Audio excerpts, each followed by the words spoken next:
मेरे प्यारे मित्रों, आज का जो वीडियो लेक्चर है ये उन सभी सीरियस छात्रों के लिए है जो गंभीर रूप से तैयारी कर रहे हैं। मतलब ऐसा नहीं कि सिर्फ टाइम पास कर रहे हैं। तो ये बेसिकली अगर आप सीरियस छात्र हैं तभी इस वीडियो को कंटिन्यू कीजिएगा।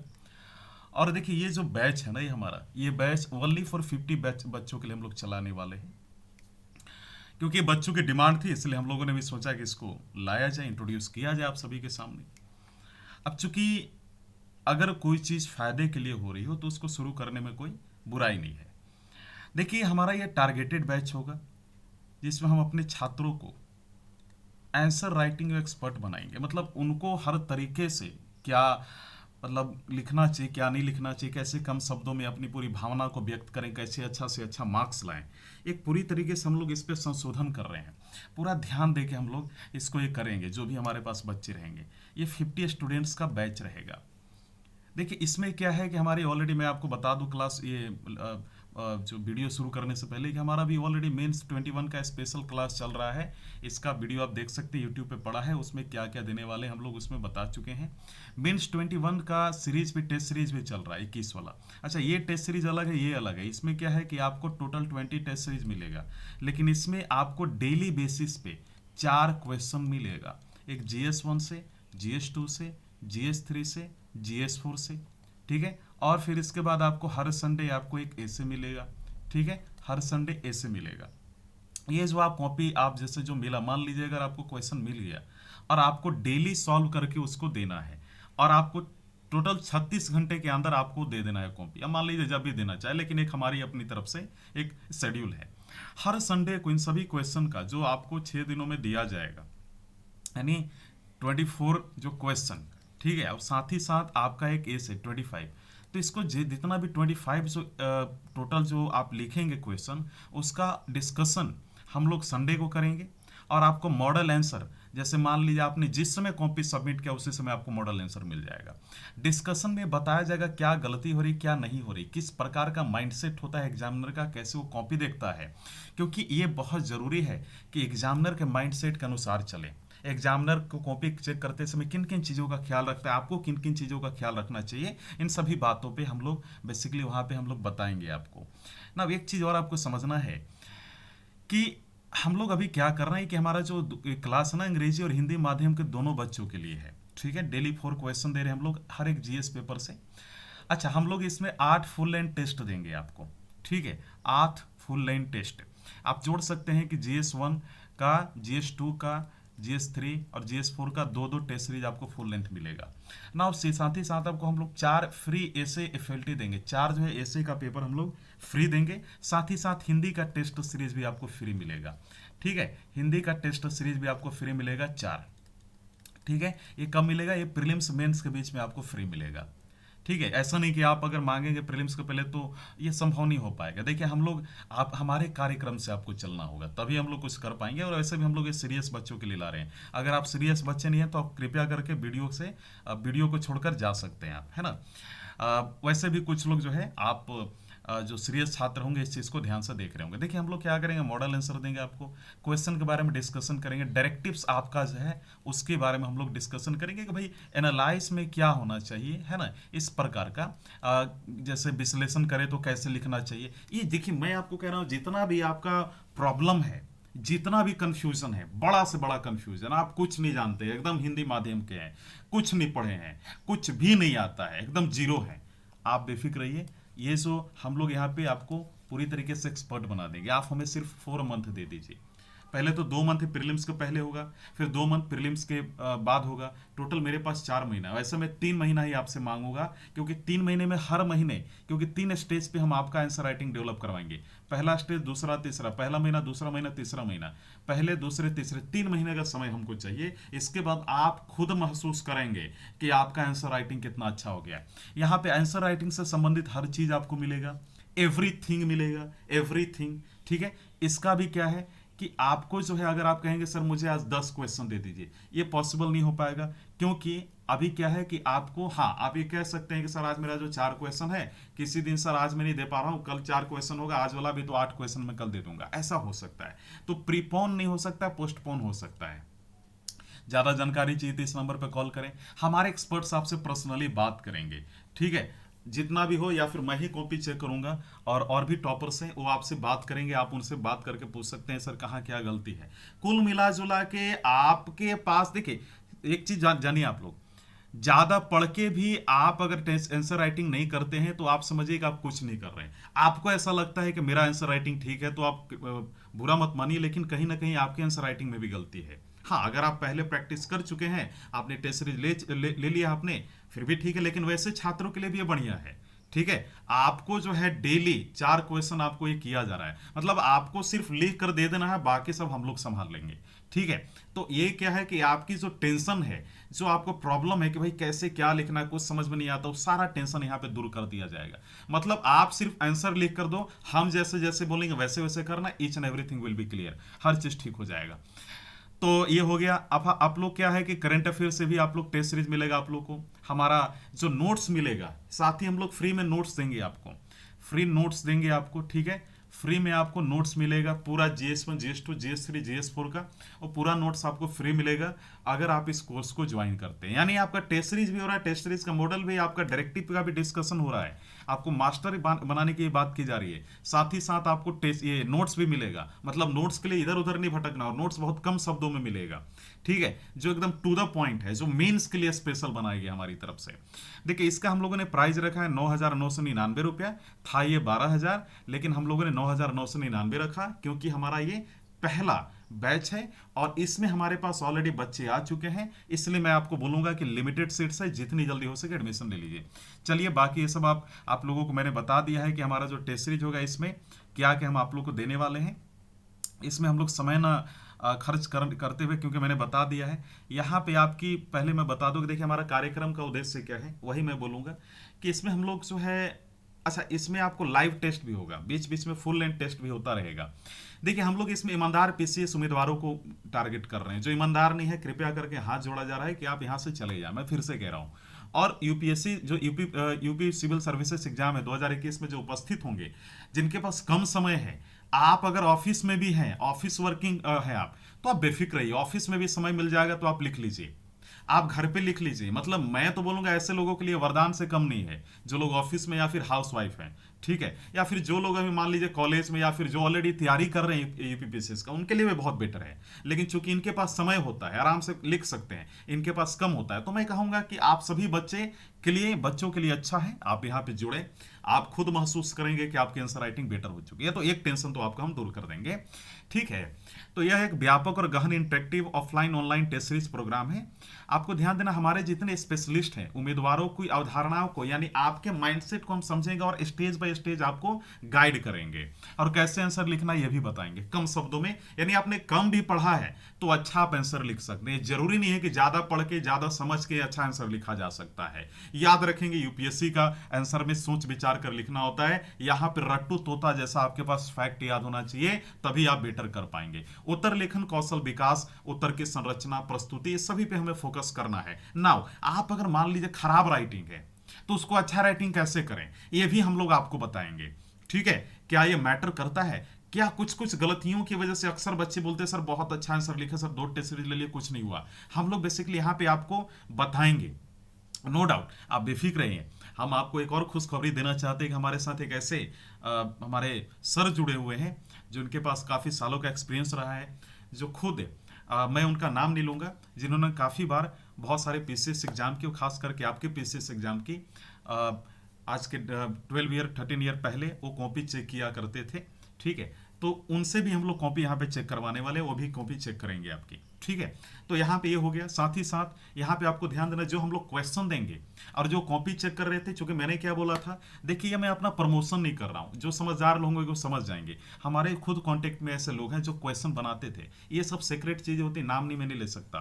तो उन लोग क्या करते हैं कि उन लोगों को द्वारा ही क्वेश्चन यहाँ पे बेसिकली रेडी किया जाएगा और हम लोग प्लान करके करेंगे। तो ये कह सकते हैं कि क्वेश्चन एकदम अच्छे क्वालिटी का आएगा। साथ ही साथ प्रश्नों को कैसे करना चाहिए, अच्छे अंक कैसे लाएं, क्या रणनीति होनी चाहिए, क्या दृष्टिकोण होनी चाहिए, अपनी वर्तमान तैयारी, आवश्यक कार्य योजनाओं को कैसे समझे, और खास करके वास्तविक यूपीपीसीएस परीक्षा के वास्तविक पैटर्न, कठोरता, किस समय के प्रति अपनी दिमाग को कैसे तैयार करें, वी विल डिस्कस। सारी चीज हम लोग इस पे डिस्कस करेंगे। अब दृष्टिकोण रणनीति क्या होनी चाहिए? देखिए, हमारा सरल और व्यवहारिक और केंद्रित दृष्टिकोण उम्मीदवारों को जो यूपीपीएससी का जो परीक्षा की जो मांग है ना, उसको समझने में मदद करेगा, इसमें कोई डाउट नहीं है। हमारी जो रणनीतिक तैयारी होगी, हमारी जो स्ट्रेटेजिक प्रिपरेशन होगी, वो प्रक्रिया को गतिशील रखने के लिए एकदम लगातार निरंतर नवाचार करना है, आप में कहीं ना कहीं मॉडिफिकेशन करना है, आपको इस तरीके से त्रास देना है कि आप खुद जब आंसर लिखने बैठे तो कम से कम शब्द में आप अच्छा लिख पाए। जो क्वेश्चन नहीं भी आ रहा उसको कैसे लिखा जाए, ये सारा हम आपको बताएंगे।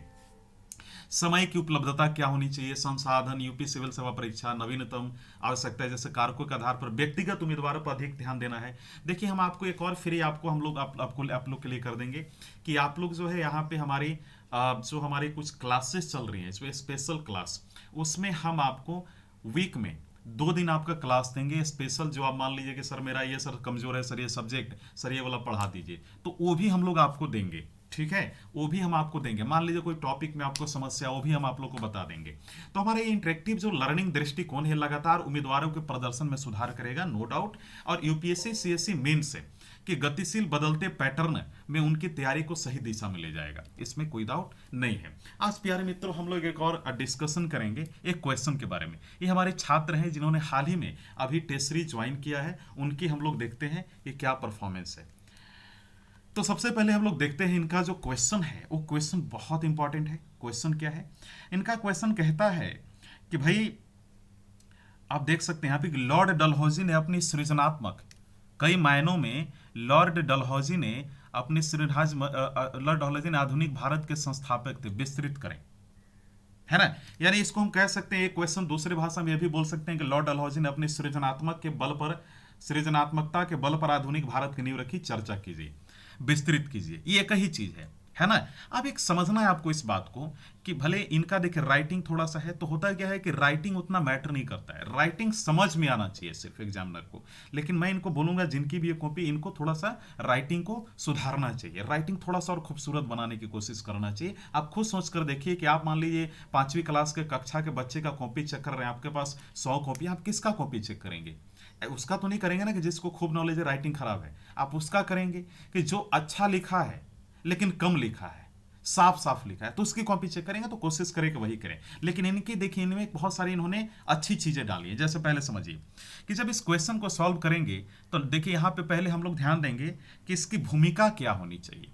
यानी कई मायनों में लॉर्ड डलहौजी, तो पहले लॉर्ड डलहौजी के बारे में लिखिए, है ना, उनकी क्या योग्य ये कंट्रीब्यूशन थी। तो पहले इन्होंने क्या किया कि लॉर्ड डलहौजी भारत के ऐसे गवर्नर जनरल थे जो कि साम्राज्यवादी विचारधारा के प्रबलतम समर्थक माने जाते थे, किंतु उन्होंने भारत में कुछ ऐसे कार्यों का हम कह सकते हैं संपादन किया जिसके कारण उन्हें आधुनिक भारत के संस्थापक मान सकते हैं। इन्होंने अच्छा लिखा है, अच्छा लिखा है, लेकिन इसमें हम लोग और फैक्ट डाल सकते थे, है ना, हम लोग इसमें और फैक्ट डाल सकते थे। ठीक है, अब यहाँ पे समझना है कि फैक्ट के अनुसार क्या डाला जाए, मतलब इसमें क्या ऐसा होना चाहिए जैसे कि और ये आंसर बेटर हो। समझिएगा, देखिए पहले समझिए इसको हम लोग कैसे कर सकते थे। हम लोग यहाँ पे ये भी लिख सकते थे कि जो लॉर्ड डलहौजी हैं, ठीक है, जो लॉर्ड डलहौजी हैं वो यहाँ पे भारत के ऐसे गवर्नर जनरल थे, तो ये कब थे ये भी आप यहाँ पे डाल सकते थे। और उसके साम्राज्यवादी विचारधारा के प्रबलतम संस्थापक माने जाते थे, ये साम्राज्यवादी, सही बात है, किंतु उन्होंने भारत में कुछ ऐसे कार्यों का संपादन किया जिसके कारण उन्हें आधुनिक भारत के संस्थापक मान सकते हैं। तो यहाँ पे हम लिख सकते हैं कार्यों का संपादन किया, ब्रैकेट में उदाहरण के तौर पे ये लिख सकते थे। और यहाँ पे इन्होंने क्या किया है कि देखिए सबसे अच्छा यहाँ पे, चूंकि आपको ध्यान देना है कि ये वर्ड कितने शब्दों का, क्या 150 वर्ड्स का है, 250 वर्ड्स का, तो हमें ध्यान देना होगा। लेकिन जब भी कोई आंसर को सॉल्व किया जाता है तो आप ध्यान दीजिएगा कि सबसे पहले उस आंसर को अंडरलाइन किया जाता है कि इसमें सेंट्रल पॉइंट है, केंद्र बिंदु क्या है, ताकि हम इसका इंट्रोडक्शन शुरू कर सके। केंद्र बिंदु तो आप लॉर्ड डलहौजी ही बोल सकते हैं। तो लॉर्ड डलहौजी यहाँ पे क्या है, केंद्र बिंदु है, तो उन्होंने केंद्र बिंदु से शुरू किया, सही बात है। विस्तृत करें, तो देखिए जो विस्तृत करे और चर्चा करे, इस प्रकार के जो पुछल्ले शब्द और टैलेंडर वर्ड्स होते हैं ना, इनका जो सर्व खेल होता है ना, ये सिर्फ कहाँ चलता है खेल, इनका सिर्फ बॉडी में चलता है। इस चीज का ध्यान देंगे। तो क्या करेंगे कि लॉर्ड डलहौजी भारत के ऐसे गवर्नर जनरल थे, यहाँ पे इनका ठीक है, ठीक है। अब यहाँ पे क्या कह सकते हैं कि इन्होंने क्या किया है कि जो आप बोल सकते हैं डायग्राम, ये डायग्राम इनको बनाना चाहिए था, जस्ट हम कह सकते हैं कि निष्कर्ष के ऊपर बनाना चाहिए था, इससे पॉजिटिव इंपैक्ट पड़ता है। साथ ही साथ इन्होंने अंडरलाइन नहीं किया है, इन्होंने इनको महत्वपूर्ण शब्दों पर अंडरलाइन करना चाहिए था, जैसे कि साम्राज्यवादी विचारधारा। तो नहीं, लॉर्ड डलहौजी साम्राज्यवादी विचारधारा, तो ये पहले तो समझना है कि ये गवर्नर जनरल भी थे, गवर्नर जनरल भी थे, राइट, ये गवर्नर जनरल थे, तो गवर्नर जनरल ऐसे अंडरलाइन कर देंगे। साम्राज्यवादी विचारधारा, प्रबलतम समर्थक माने जाते थे, किंतु उन्होंने भारत में कुछ ऐसे कार्यों का संपादन किया जिसके, अब कुछ कार्यों का संपादन किया तो अगर लिखते तो यहाँ अंडरलाइन ये कर सकते थे। तो कुल मिला जुला के यहाँ पे टोटल वर्ड का 15% से ज्यादा नहीं लिखना है। क्लियर है? अब आगे बढ़िए। अभी विस्तृत करने के लिए बोला जा रहा है, समझ में आ रहा है? विस्तृत करने के लिए, अब जब विस्तृत करने के लिए बोला जाए तो बड़ी आसान भाषा में लिखना होता है। विस्तृत मतलब आप थोड़ा सा इजी लैंग्वेज में लिखिए, ऐसा लिखिए कि आप अगले इंसान को समझ में आए हो, है ना, अगले इंसान को समझ में आए कि अगला इंसान क्या बोलना चाहता है ना, ताकि मान लीजिए जो एग्जामिनर है, एग्जामिनर को अच्छी तरीके से चीज़ों की समझ हो, पकड़ हो, ताकि एग्जामिनर भी आपकी कॉपी देखकर खुश हो जाए। ठीक है, तो ये चीज़ का थोड़ा सा ख्याल रखना है, ताकि मान लीजिए कि इस चीज़ का अच्छा प्रभाव पड़े आपके कॉपी पे, नो डाउट। तो ये तो आपने देखा, लेकिन इन्होंने जो डायग्राम बनाया बढ़िया बनाया है। डायग्राम आप ट्री डायग्राम भी बना सकते हैं, आप मैप बनाना चाहे तो बना सकते हैं, हालांकि यहाँ पे मैप नहीं बन सकता है। आप डायग्राम बना रहे हैं, बहुत अच्छा कर रहे हैं। अब यहाँ पे इन्होंने लिखा है कि थोड़ा सा विस्तृत करें, ठीक है। तो इन्होंने लिखा है कि लॉर्ड डलहौजी जो लॉर्ड डलहौजी तो साम्राज्यवादी थे, परंतु उनके उपरोक्त कथनों के उनके 10 अवगुण पर जो है हम कह सकते हैं यहाँ पे ये वर्ड इनकी समझ में नहीं आ रही है, तो इस पे इनको फोकस करना होगा। यहाँ पे भी इनकी वर्ड थोड़ी सी समझ में नहीं आ रही है, तो इनको ध्यान देना होगा ताकि एग्जामिनर को समस्या ना हो। उनके सराहनीय कार्यों की उधार कर, है ना, उन्हें आधुनिक भारत के निर्माता के रूप में संस्थापित कर दिया। तो ये वाला थोड़ा सा देखना होगा, ये वर्ड इनकी थोड़ी सी बहुत कम है। अच्छा, ये ध्यान देना, 8 मार्क्स का एक क्वेश्चन है, ठीक है, और 150 वर्ड्स में लिखना था। तो हमें ये भी देखना है कि कितने वर्ड्स में है, तो ये 15% होना चाहिए, तो 150 का 22 वर्ड में होना चाहिए। इंट्रोडक्शन तो 3, 4, 5, 6, 7, 8, 9, 10, 11, 12, 13, 14, 15, 16, 17, 18, 19, 20, 21, 22, तो इनको इतना ही इंट्रोडक्शन लिखने की ज़रूरत थी, इन्होंने ज़्यादा लिख दिया। ठीक है, हालांकि टेस्ट सीरीज में करें तो ठीक है, लेकिन ये फाइनल एग्जाम में ऐसा नहीं होना चाहिए, नहीं तो इसका गलत इम्पैक्ट पड़ता है। तो ये तो हो गया। अब एक चीज़ और ध्यान दीजिए कि इनकी एक चीज़ और जो सबसे बड़ी कमी आपको दिखेगी वो ये दिखेगी कि यहाँ पे आप देखिए कि लॉर्ड डलहौजी, अब यहाँ पे आप बिंदु में लिख सकते थे, इन्होंने बिंदु में नहीं लिखा। देखिए, ऐसे उस क्वेश्चन में लिखा जाता है जिसमें आपको कम नॉलेज हो।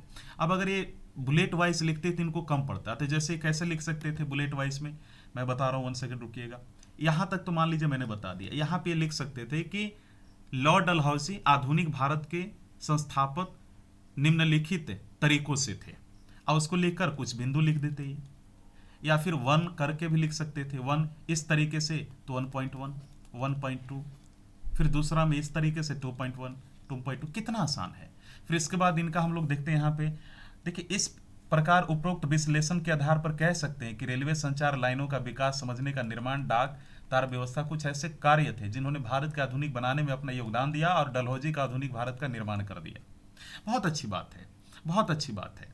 इन्होंने यहाँ पे क्या किया है कि निरंतरता बनने दी है, जो निरंतरता होनी चाहिए। जैसे एनसीईआरटी में आपने पढ़ा होगा कि पिछले अध्याय में हमने पढ़ा, तो आपको लगता है कि हाँ यार वहाँ से रिकॉल हो जाता है, वो चीज़ यहाँ पे इनका बहुत अच्छा मुझे लगा। तो इसमें मैं बोलूँगा इनको कि बहुत अच्छा इन्होंने किया। अगर आप बोलेंगे मुझे मार्क्स देने के लिए, ठीक है, तो मैं यहाँ पे सिंपल कहूँगा कि अच्छा, एक चीज़ और ध्यान देना है कि जैसे directive words of UPSC and UPPCS, तो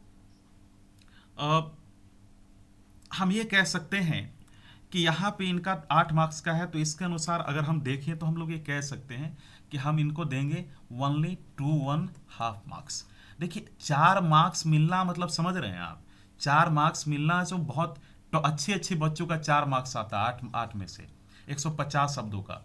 तो इनको थोड़ा सा ध्यान देना होगा, इनकी क्या गलती अंडरलाइन करना है, इनको ध्यान देना होगा। कम शब्दों में अच्छा दिखाने की कोशिश करना होगा, प्रभावी ढंग से, ताकि आकर्षक लगे। राइटिंग पे सुधार करना होगा। इनको बॉडी में बहुत ज़्यादा कार्य करने की ज़रूरत है, क्योंकि इनका ये क्लियर नहीं है कि विस्तृत करने में क्या करना है। ये यहाँ पे कंफ्यूज है, शायद इसी वजह से ये कंफ्यूज कर गए कि यहाँ पे इसको कैसे मैनेज किया जाए। ठीक है, तो ये हम लोग यहाँ पे थोड़ा सा समझेंगे। अच्छा, एक चीज़ और यहाँ पे आपको समझना है, जानते हैं क्या, यहाँ पे आपको समझना है कि ये जो आंसर इन्होंने लिखा है ना, यहाँ पे बेसिकली आसान भाषा का यूज़ किया, इसमें ज़्यादा फैक्ट डाला जा सकता था कि कब ऐसा हुआ था, कुछ डेटा डाला जा सकता था, ठीक है, यानी कुछ कंटेंट और भरपूर दिया जा सकता था। समझ में आ रहा है आपको? कुछ कमिटी जो बैठी थी लॉर्ड डलहौजी के समय, वो दिया जा सकता था। तो हम कह सकते हैं कि इस पे वो फोकस कर सकते थे, लेकिन इन्होंने वहाँ पे गड़बड़ियाँ कर दी, तो ये चीज़ ध्यान दीजिएगा। बाकी सब ठीक है इनका। लेकिन देखिए, अब कुछ बच्चे बोलते हैं कि सर थोड़ा सा मुझे इस बारे में भी थोड़ी ज्ञान दे दें आप, कि ये जो मुद्दा है ना, ये जैसे आप कह रहे हैं कि अ, ये डिस्क्रिप्शन में क्या करना, डिस्क्राइब, देखिए चर्चा करने में कुछ करना नहीं होता है।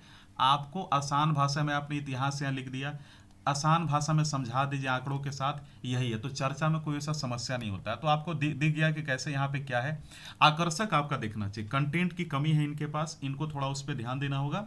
बाकी सब ठीक है। और हाँ, एक चीज़ और ध्यान देना होगा कि ये जो उत्तर है, कोशिश किया जाए कि उत्तर यहाँ लिख कर ऐसे किया जाए, तो ये बेटर होगा, ठीक है ना। बाकी जैसे हिंदी है तो लट लकार पे भी ध्यान दिया जाता है, जैसे समर्थक, किंतु उन्होंने यहाँ पे एक पॉइंट इनका छूट गया है, ठीक है। संपादन, ये तो ठीक है, यहाँ पे इनका कार्यों, यहाँ पे पॉइंट छूट गया है। तो ये कह सकते हैं कहीं ना कहीं लट लकार पे भी काफ़ी ध्यान दिया जाता है, ठीक है। तो ये चीज़ आप इनको ध्यान देना होगा। अंडरलाइन इन्होंने करना यहाँ पे भूल गए, जैसे यहाँ पे अंडरलाइन ये कर सकते हैं, इस प्रकार उपरोक्त विश्लेषण के आधार पर कह सकते हैं रेलवे संचार लाइनों का विकास, सड़कों का निर्माण, डाक तार व्यवस्था, यहाँ पे करके इनको छोड़ देना चाहिए था। तो हम ये कह सकते हैं कि इस तरीके से इनकी बहुत सारी कमियां दिखी गई हैं। तो ये सारी चीज़ें आपने देख लिया। आगे बढ़ते हैं। एक और क्वेश्चन है यहाँ पे, देखिए, यद्यपि अध्यादेशों के परिकल्पना अस्थायी प्रकृति के रूप में की गई थी। अब यहाँ पे भी चर्चा कीजिए है, ध्यान से देखेंगे, बहुत इंपॉर्टेंट। यहाँ पे भी दिया गया है कि चर्चा करें, ठीक है, ऑर्डिनेंस के लिए। अब ये क्या मसला है भाई, देखा जाए तो क्वेश्चन है कि अध्यादेशों की कल्पना मूल रूप से आपातकालीन प्रावधान के रूप में की गई थी, किंतु हाल के वर्षों में अध्यादेश के लगातार उपयोग से विधायिका की प्रासंगिकता एवं सिक्त के पृथक्करण के सिद्धांत पर प्रश्न चिन्ह खड़ा हो गया। अच्छा, इसमें बहुत सारे ऐसे छात्र होंगे जिनको बहुत सारी प्रॉब्लम होगी, है ना, कि सर कुछ समझ में नहीं आ रहा है कि क्या वर्ड है। मैं उस पर आऊँगा, थोड़ा सा एक चीज़ रुक जाइएगा। ये देखिए वही क्वेश्चन है इंग्लिश में, इस पर भी हम चर्चा करेंगे अंग्रेजी माध्यम वालों के लिए। तो क्वेश्चन आपने देख लिया कि यद्यपि अध्यादेशों की परिकल्पना अस्थायी प्रकृति के रूप में की गई थी, लेकिन इनका पुनः प्रवर्तन इस सीमा को समाप्त कर देता है और इनकी स्थायी बना देता है। और चर्चा कीजिए, समझा जाए आपकी दृष्टिकोण क्वेश्चन सॉल्व करते हुए क्या होना चाहिए। अच्छा, माफ कीजिएगा, ये 125 है ना, वर्ड में लिखना था, 8 मार्क्स का था। तो आप यहाँ पे ये कह सकते हैं कि कहीं ना कहीं ये आप इसका अगर निकालें 15%, तो आप पाएंगे कि 22 वर्ड है। तो ये 22 वर्ड है, 150 मैंने बोला था, इसके लिए माफ़ी चाहूँगा।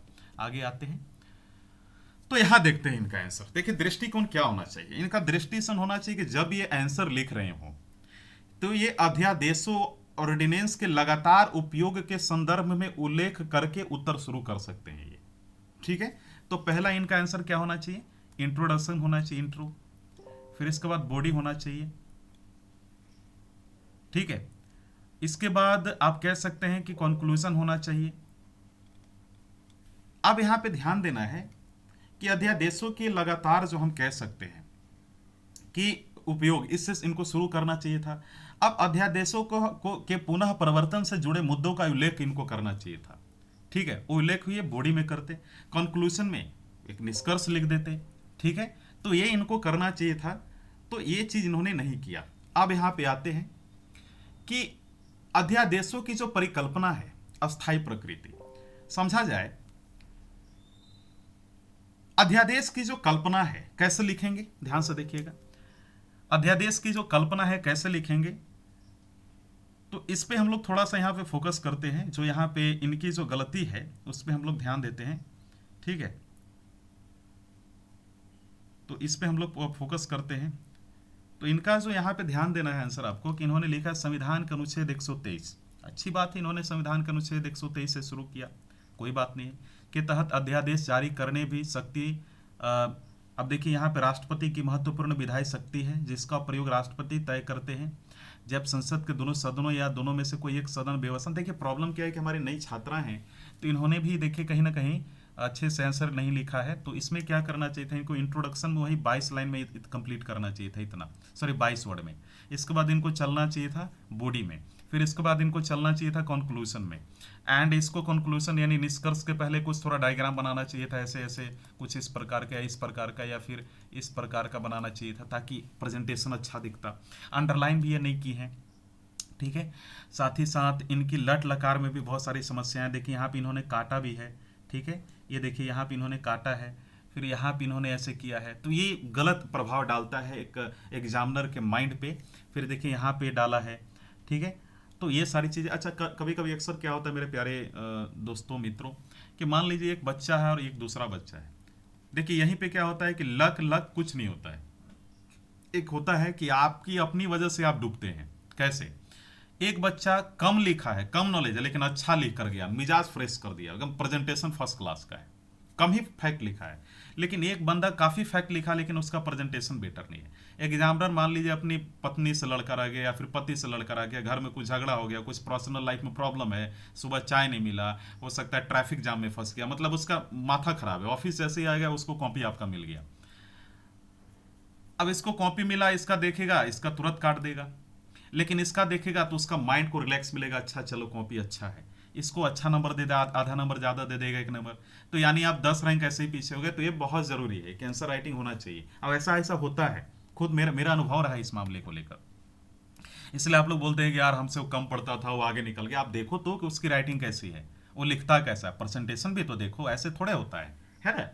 तो पहले मैं बोलूँगा सदन, देखिए यहाँ पे इन्होंने क्या लिखा, जब संसद के दोनों में से कोई एक सदन सश्वासन हो, देखिए यहाँ पे इनकी वर्ड समझ में नहीं आ रही है। यद्यपि अध्यादेश तब भी जारी किया जा सकता है जब सांसद के एक सदन से, क्योंकि कोई भी विधेयक दोनों सदनों द्वारा पारित किया जाना होता है, न कि एक केवल के द्वारा। तो कहीं ना कहीं इन्होंने ठीक लिखा है, लेकिन चूंकि ये थोड़ा सा ना एक्सप्लेन कर रहे हैं, चर्चा कर रहे हैं। चर्चा मतलब इनको ये नहीं पता, ये जो छात्र हैं इनको थोड़ा ध्यान देना होगा कि यहाँ पे इंट्रोडक्शन हम लोग को बहुत कम देना है। फिर लिखा है इन्होंने, अध्यादेश पारित करने के आधार किसी, यहाँ पे मैं समझ नहीं पा रहा हूँ, पर तत्काल कानून बनाना है। अध्यादेश अपनी प्रकृति में अस्थायी होते, क्योंकि संसद के पुनः समावेश होने पर यदि संसद इन पर कोई कार्रवाई नहीं करती तब संसद भी दोबारा बैठक की। अब क्वेश्चन क्या है, क्वेश्चन का डिमांड है, क्वेश्चन के डिमांड नहीं समझिए, डाइवर्ट कर रही हैं, ठीक है। इनको क्वेश्चन का डिमांड समझना होगा। पहले तो इन्होंने बुलेट पॉइंट्स में नहीं लिखा है, ठीक है। दूसरा, इन्होंने अंडरलाइन नहीं किया। कहीं ना कहीं इनकी हम कह सकते हैं बॉडी भी अच्छी नहीं है। आपको लगता है कि मैंने बहुत अच्छा लेकर आया, यही गलती है। ये देखिए आंसर जो छात्र ने लिखा होगा अच्छा लिखा होगा, आंसर भी सही है, लेकिन क्वेश्चन के डिमांड को तो पूरा नहीं किया जा रहा ना, जो क्वेश्चन का मांग है। ठीक है, आपने शब्दों में 125 शब्दों में लिख दिया, क्वेश्चन की मांग तो समझें आप। समझ में आ रहा मैं क्या कहना चाह रहा हूं?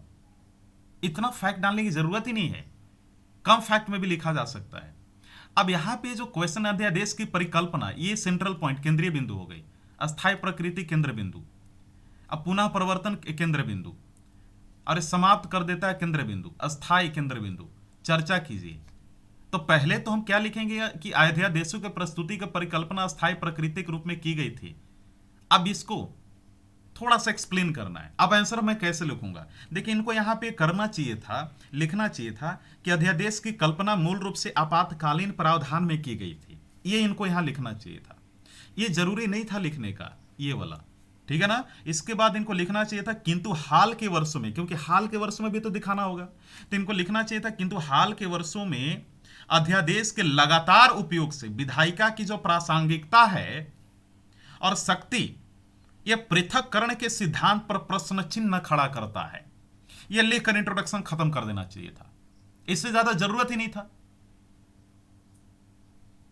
तो अब इनको क्या करना चाहिए था? इसके बाद इनको यहां पे ये करना चाहिए था सिंपल कि अध्यादेश के प्रत्यावर्तन से संबंधित मुद्दे, ऐसे लेकर बॉडी में इनको लिखना चाहिए था। और इसके बाद इनको लिखना चाहिए था, पहला ऐसे लिखते हैं विधायी शक्ति का उपयोग, ये लिखकर ऐसे डैश देते, अंडरलाइन कर देते। फिर यहां पे लिखते 1.1 ऐसे करते। फिर लिखते हैं विधियों का निर्माण विधायिका का कार्य है, कार्यपालिका को यह शक्ति विशेष परिस्थिति में तत्काल आवश्यकताओं के लिए प्रदान के लिए किया जाता है एवं इस प्रकार बनाए गए कानून की समाप्ति स्वतः तय होती है। यह लिखना चाहिए था। फिर इनको यहां पे लिखना चाहिए था 1.2 और फिर इसमें इनको लिखना चाहिए था, मतलब दूसरा पॉइंट, 1 का ही दूसरा पॉइंट, उसमें लिख सकती थी कि कोई भी अध्यादेश दोनों सदनों की कार्रवाई शुरू होने के पश्चात 6 सप्ताह के समय सीमा तक ही लागू रहता है यदि सदनों में से समर्थन प्राप्त न हो। ये चीज इन्होंने लिखा है, ध्यान दीजिएगा। लेकिन वही ये जो क्वेश्चन के अनुरूप इन्होंने नहीं लिखा, जो बुलेट्स, जो प्रेजेंटेशन इनका नहीं था, इन्होंने ऐसे ऐसे पॉइंट लिखे लेकिन क्वेश्चन के डिमांड को पूरा नहीं कर पा रही थी ये। तो यदि सदनों में समर्थन प्राप्त न हो तो किंतु अध्यादेश को पुनः आगे बढ़ाना इस समय सीमा को नजरअंदाज करता है। कोई बात नहीं है। अब मान लीजिए कि कोई छात्रा है या कोई छात्र की जो कॉपी है, इनको अगर थोड़ा सा और मेहनत करेंगे तो बेटर कर सकते हैं, क्योंकि इनके आंसर कहीं ना कहीं देखिए चीज को समझा जा रहा है, वो लगे हुए हैं।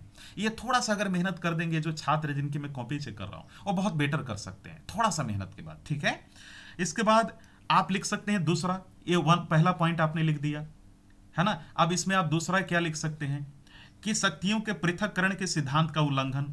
इसमें आप लिख सकते हैं 2.1 और ऐसे कर देंगे। यहाँ पे 2.1 में क्या लिखेंगे कि वर्ष 1973 के जो केशव नंदा भारती जो केस हुआ था, जो केशव नंदा भारती बनाम केरला राज्य में सर्वोच्च न्यायालय ने, अब देखिए सर्वोच्च न्यायालय का भी आपको देना है। देखिए मैं फैक्ट भी डाल रहा हूँ 1973 का, केशव नंदी भारती का जो मैं केस डाल रहा हूँ, सुप्रीम कोर्ट ने जो बोला था, तो ये डाल सकते हैं कि सर्वोच्च न्यायालय ने संविधान की आधारभूत संरचना जो है उसके रूप में शक्तियों के पृथक्करण के सिद्धांत को सूचीबद्ध किया, वो लिख सकते थे।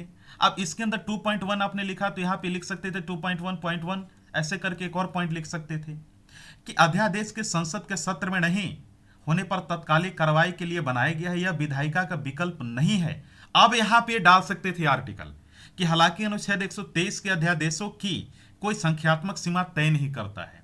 और यहां पे 2.1.2 लिख सकते थे क्योंकि इसके अंदर आता है ये। यहां पे लिख सकते थे इस तरह अध्यादेशों का पुनर्संयोजन शक्तियों के पृथक्करण के सिद्धांत का उल्लंघन करता है। ध्यान से सुनिएगा, क्यों? क्योंकि यह कार्यपालिका को विधायिका से विचार विमर्श या अनुमोदन के लिए बिना अस्थायी रूप से विधि बनाने की अनुमति देता है। ये लिख सकते थे। अब इससे ज्यादा नहीं लिखना है। हाँ, इसको कम शब्दों में लिखा जा सकता था।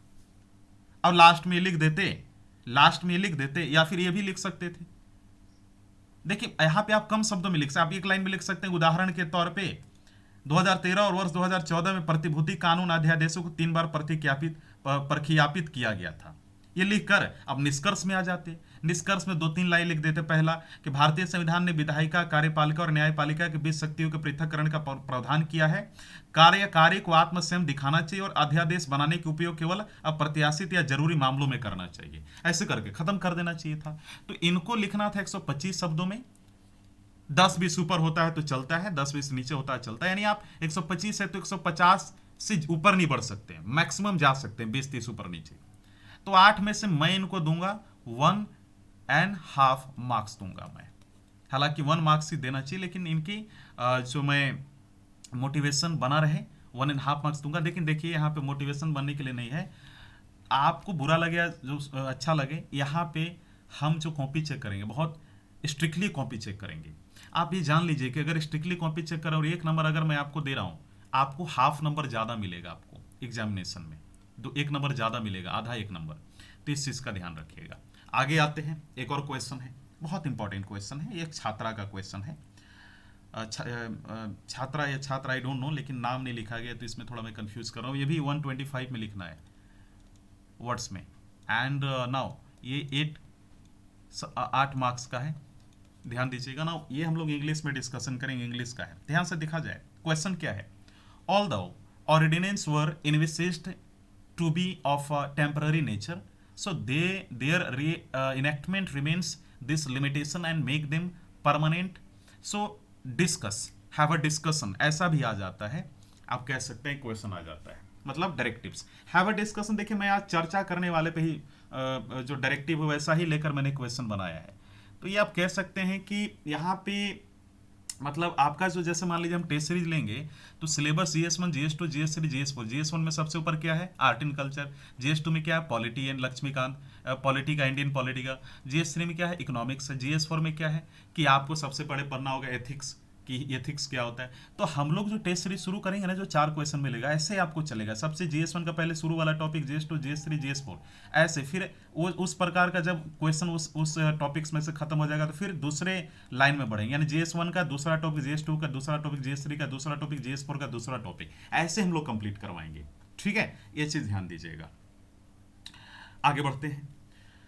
क्वेश्चन में सेंट्रल पॉइंट क्या है? सेंट्रल पॉइंट है ऑर्डिनेंस। ध्यान से देखिएगा, आराम से देखिए, ऑर्डिनेंस है। फिर इसके बाद दूसरा क्या है? Temporary in nature. कहाँ है? Temporary in nature. तो अंडरलाइन करना बहुत इंपॉर्टेंट है ताकि आप जब लिखे तो आपको मालूम हो जाए। फिर इसके बाद री एनेक्टमेंट, लिमिटेशन, परमानेंट, ये है। फिर डिस्कशन आपका, तो मान लीजिए वो तरीका, डिस्कशन आपको रास्ता दिखा रहा है कि आपको कैसे आगे बढ़ना है। मतलब डायरेक्टिव्स का काम होता है पुछल्ले शब्दों का कि आपको आगे कैसे बढ़ना है। ठीक है, आपको नॉलेज है, आपको कैसे बढ़ना है आगे, हमारा डिमांड क्या है वो बताता है। ये ही डिस्कशन का काम है। आपसे एग्जामिनर चाहता क्या है। अब क्या करना है, इन्होंने देखिए सबसे बड़ी गलती क्या की, आंसर यहाँ पे इन्होंने नहीं लिखा। आंसर लिखना चाहिए। ये जो शुरू यहाँ से इन्होंने किया, इनको यहाँ से करना चाहिए। और ये इनको, फिर मैं वही कहूँगा 22 शब्दों में। इसके बाद इधर कम से कम 70% वर्ड्स। इन्होंने एक काम किया, इन्होंने डायग्राम भी नहीं बनाया है, डायग्राम मिसिंग। ठीक है, डायग्राम मिसिंग। इसके बाद बुलेट पॉइंट्स इन्होंने दी है, लेकिन थोड़ा सा इनका राइटिंग सुधारना होगा। Writing is very important. Presentation is not good, presentation is not good, presentation पे ध्यान देना होगा। ठीक है, लास्ट में मैं सबको रिमार्क्स दूंगा। ठीक है, ये चीज़ पे ध्यान दीजिएगा। अब यहाँ पे इनका जो एक चीज़ और आप देख सकते हैं कि इन्होंने यहाँ पे क्या किया है कि जो क्वेश्चन का डिमांड है उसको नहीं समझा। अब बोलेंगे सर आप कैसे, मैंने ऑलरेडी पढ़ लिया है क्वेश्चन को। डिमांड नहीं समझा इन्होंने, अपने टॉपिक से डाइवर्ट हो चुकी हैं। डायरेक्टिव्स यानी जो कैलेंडर वर्ड है उसका डिमांड ही नहीं समझ पाई। कंक्लूजन में इन्होंने ज़्यादा पॉइंट लिख दिया, सो इनको कंक्लूजन का भी डिमांड समझना होगा। ठीक है, इंट्रोडक्शन में भी इनकी अच्छी ये नहीं है। तो आप बोलेंगे सर गलती ही गलती निकालो, मेरा काम ही है कि आपकी गलती निकालो, जितना गलती निकालूंगा आपके लिए अच्छा होगा। ठीक है, ये हो गया। अच्छा, ये तो हम लोगों ने यहाँ पे कॉमन चीज़ दिखाई दे रही है, कुछ वर्ड इनके समझ में नहीं आ रही है ना। वर्ड प्रॉब्लम्स, क्लैरिटी प्रॉब्लम जिसे हम कह सकते हैं दूसरे शब्दों में। ठीक है, ये इनका है। अच्छा, फैक्ट कंटेंट अभी हम लोगों ने देखा नहीं है, तो अभी हम लोग उस पर आएंगे। अब आगे बढ़ते हैं, क्या है, तो हमने ये देख लिया। अब इन्होंने क्या किया, ऐसा लग रहा है कि सब एक साथ जुड़ा हुआ है। अब एग्जामिनर देखेगा तो थोड़ा उसका माथा खराब हो जाएगा। मतलब यहाँ तक लिखकर थोड़ा जगह छोड़ के फिर बुलेट पॉइंट शुरू करते, फिर जगह छोड़ के निष्कर्ष लिखते हुए बेटर होता है। अच्छा, एक चीज़ और बहुत सारे बच्चे गलती करते हैं। देखो, बच्चे जब लिखते हैं तो कंक्लूजन लिख देते हैं, फिर यहाँ पे इंट्रो लिख कर आंसर लिखते हैं, फिर बॉडी लिखकर। ये गलती कभी मत करना, ये लिखने की जरूरत नहीं है। सब इंट्रो लिख रहे हो तो सिर्फ 3-4 लाइन में लिखो ना, फिर इसके बाद बॉडी। इसलिए तो मैं बोल रहा हूँ जगह छोड़ दो ताकि एग्जामिनर समझ जाए। देखिए, आपको यही ना है, आपको एक आम छात्र से और टॉपर में यही तो अंतर होता है। समझ में आ रहा है आपको? मतलब आपके पास कॉमन सेंस होना चाहिए। ये कॉमन सेंस जब आप लिखते हैं तो आपके दिखाता है कि आप जो है कॉमन सेंस के को अच्छे तरीके से आप अपने ऊपर अप्लाई नहीं कर पाते। उसको भी मालूम है, आपको ही मालूम है। यहां पे थोड़ी ना इंजीनियरिंग का टीचर कॉपी चेक करने आएगा, वो आपकी कॉपी चेक कर रहा है। तो जब भी हम जीएस में आंसर लिखते हैं तो टॉपिक का इंट्रोडक्शन होना चाहिए। फैक्ट क्या है, क्यों है, कब है, कुछ रिपोर्ट, क्या इसमें दिख रहा है वो चीज। देखते हैं। देखिए, कुछ कुछ क्वेश्चन में फैक्ट शायद दे भी सकते, नहीं भी दे सकते। अगर मान लीजिए शब्द कम है तो उसमें आप इतना सारा देंगे तो कहां से हो पाएगा, एक ही दो चीज दे पाएंगे, क्या है और टॉपिक से रिलेटेड रिपोर्ट। आंसर क्या लिखेंगे? देखिए, इनका आंसर कैसा होना चाहिए था। इनका आंसर रेफर करना चाहिए था कि ऑर्डिनेंस का जो कॉन्टिन्यूअस यूज है उससे ये शुरू करते हैं आंसर। ये साथ ही साथ ये बीच में बॉडी में क्या लिखते हैं, ये लिखते हैं कि जो इशू है, issue related to reinforcement of ordinances. और लास्ट में अप्रोप्रिएट कंक्लूजन लिखते हैं। कंक्लूजन क्या होना चाहिए? तो ऑप्टिमिस्टिक, आशावादी, फ्यूचरिस्टिक, भविष्यवादी, थोड़ा पॉजिटिविटी होनी चाहिए थी उसमें। अब इंट्रोडक्शन देखिए कैसे शुरू करते हैं मेरे प्यारे छात्रों। पहले तुम्हें बताओ, इन्होंने लिखा president of India on the advice of council of minister can ensure ordinance under article 123 to allow smooth functioning of the government in repeatedly. अब ये थोड़ा सा मैटर मुझे समझ में नहीं आ रहा है। Changing environment, however it is used in exceptional case and under the sense of urgency when personal on each house of parliament are not in session। Problem क्या है कि आपको लगता है कि नॉलेज तो है सर, लेकिन उसको कम शब्दों में कैसे करें, यही तो समस्या है। कम शब्दों में कैसे करें सर? अब इनको भी ये भी थोड़ी प्रॉब्लम में होंगी कि इसको कम शब्द में कैसे किया जाए। ये तो जरूरी ही है, ये तो जरूरी ही है, लेकिन फिर भी कम शब्द में कैसे करें? क्या एग्जामिनर पागल है जो कम शब्दों में लिखवाना चाहता है? अरे इतना तो आंसर होना चाहिए, कभी कभी बच्चों को लगता होगा। मतलब इंट्रोडक्शन 2 लाइन में कैसे लिखे, इतने सारी चीजों को 2 लाइन में कैसे हम लिख सकते हैं, 2 से 3 लाइन में, प्रॉब्लम आता होगा। और ये इंपॉर्टेंट है, टेंशन मत लीजिए। यही देखिए, यही तो एक अधिकारी की ये काबिलियत होती है कि आपके पास 100 वर्ड है, उसको आप 1 लाइन में कैसे कंप्लीट करेंगे। यही तो सीखना है आपको, यही तो आंसर राइटिंग है, यही तो आंसर राइटिंग है। तो क्या ये लिख सकते थे, ये लिख सकते थे, the ordinance was originally conceived as an emergency provision, but the continued use of the ordinance in recent years raises questions about the principle of separation of relevance and power of legislature। बात खत्म। ये जरूरत ही नहीं थी कि इतना article यहां पे मेंशन किया जाए। इंट्रोडक्शन का डिमांड क्या है, पहले क्वेश्चन का जो सेंट्रल पॉइंट है उससे शुरू करो को क्या है, बस खत्म हो गया। क्या है, क्योंकि 125 शब्दों में लिखना है। अब आपको लिमिटेशन है, शब्दों का भी लिमिटेशन, 22 शब्द में लिखना है। क्या है लिखो, उसी में सारा कंप्लीट हो जाएगा। अब ये क्या कर सकते थे, बॉडी में आने के बाद इन्होंने एक चीज अच्छा किया कि इन्होंने लिखा है, थोड़ा जगह छोड़ देना चाहिए था, issue with frequent promulgation of ordinance. तो यहाँ पे इनको ऐसे ऐसे कर देना चाहिए था, खैर कोई बात नहीं। इनको लिखना चाहिए issue related to repatriation of ordinance, इनको ये लिखना चाहिए था, ठीक है। तो ये चीज कर देते हैं। फिर यहाँ पे इन्होंने ऐसे, ठीक है कि ऐसे भी करते हैं कुछ लोग, ऐसे भी करते हैं कुछ लोग, ऐसे, वो भी ठीक है, कोई तरीका नहीं, लेकिन थोड़ा सा ये इफेक्टिव लगता है ये वाला। तो 1 पॉइंट लिखे। अब इन्होंने क्या लिखा है ये थोड़ा देखते हैं। इन्होंने लिखा कि when ordinance are frequently used to, अब यहाँ पे मैं थोड़ा सा कंफ्यूज हूँ, क्या है the spirit of constitution and, यहाँ पे मैं कंफ्यूज हूँ क्या है इन अंडरस्टैंडिंग और ऑर्डिनेंस, यहाँ पे भी मैं थोड़ा कंफ्यूज हूँ कि क्या इन्होंने लिखा है, क्योंकि अपने तरीके से मैं वर्ड नहीं डाल सकता हूँ, ठीक है। ऑर्डिनेंस इन्होंने लिखा है, ये मैं कंफ्यूज कर रहा हूँ इन्होंने क्या लिखा है, like case in DC Wadhwa versus state of Bihar 1985 इन्होंने लिखा है, ठीक है। कोई बात नहीं, इन्होंने फैक्ट दिया है, इसमें बहुत अच्छी बात है। यहाँ पे ये भी लिखा जा सकता था कि जैसे इशू रिलेटेड लिख कर, और यहाँ पे लिख सकते थे कि both of houses if there is no support from the houses but repursuing the ordinance ignore this time frame. लेकिन आप यहाँ पे लिख सकते थे शुरू में, मतलब यहाँ से जो पॉइंट पहला, कि जैसे यहाँ पे इन्होंने लिखा तो ये भी ठीक है, लेकिन यहाँ पे लिख सकते थे यहाँ पे कि मतलब जो है violation of principal of separation of powers, ये लिख देते यहाँ पे और ऐसे डैश दे देते। फिर पॉइंट 1 में लिख सकते थे that the supreme court in 1973, ठीक है, Kesavananda Bharati versus state of Kerala listed the principle of separation of power as infrastructure of the constitution.